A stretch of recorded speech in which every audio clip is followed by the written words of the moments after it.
সোফাটা চেঞ্জ করব, যে সোফাটা নতুন বছর যদি এটা চেঞ্জ করে নতুন আসতে, এক কালারের কভার পার সিটের প্রাইস হচ্ছে 600 টাকা।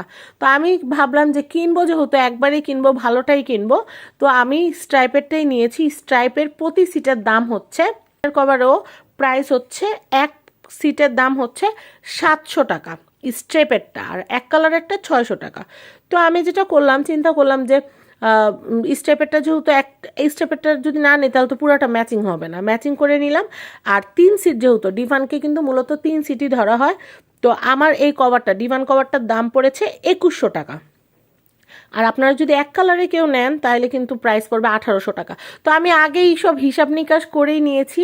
এক কালারের আমাকে আপনাদের ভাইয়া বলছিল এক কালারে চুজ করো, কিন্তু আমি স্টেপের কালারটা আমার কাছে অনেক বেশি ভালো লাগছে। দেখেন ড্রয়িং রুমটা সাজানোর পরে রেড কার্পেট, রেড সোফার কভার, ডিভান কভার, রেড কালারের ফুল, সব কিছু মিলে কিন্তু জাস্ট ওয়াও লাগছে, ওয়াও। তো আপনারা যদি কেউ চান তাহলে কিন্তু মানে কুশন কভারও নিতে পারেন। মানে আমি কুশন কভারটা এখনই অর্ডার করি নাই, কারণ কি আমার আগে মেইন যে দরকারি যে জিনিসগুলো সেগুলো আমি আগে অর্ডার করেছি।